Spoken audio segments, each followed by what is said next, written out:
অন্তর্বর্তীকালীন সরকারত ধর্ম উপদেষ্টা ডক্টর আফম খালিদ হোসেন হই আমরা তো নিজেরা সেফ এক্সিট চাচ্ছি না, অর্থাৎ আমি এই দেশেই থাকবো, স্বাভাবিক এক্সিট চাচ্ছি, আমরা দায়িত্ব বুঝিয়ে দিয়ে আমি আমার ঘরে থাকবো।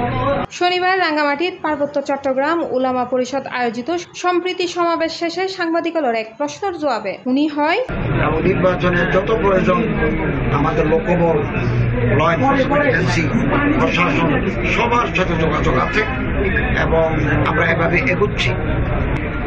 এই নির্বাচনটা fair, free, inclusive, impartial election will be held. আমরা এটা করার জন্য প্রস্তুতি নিচ্ছি এবং আমরা আশাবাদী ফেব্রুয়ারিতে আমরা নির্বাচন দিয়ে আমরা একটা নির্বাচিত সরকারকে, ম্যান্ডেট প্রাপ্ত একটা গভর্নমেন্টকে দায়িত্ব হস্তান্তর করব। এতে আমাদের কনস্টিটিউশনাল কন্টিনিউটিটা, সাংবিধানিক যে ধারাবাহিকতা, এটা রক্ষা করবে। সম্প্রতি সমাবেশত সভাপতিত্ব করে পার্বত্য চট্টগ্রাম উলামা পরিষদের কেন্দ্রীয় সভাপতি মাওলানা হাজী শরীয়তুল্লাহ এবং সঞ্চালনা করে সাধারণ সম্পাদক মাওলানা মোহাম্মদ আবু বক্কর সিদ্দিক।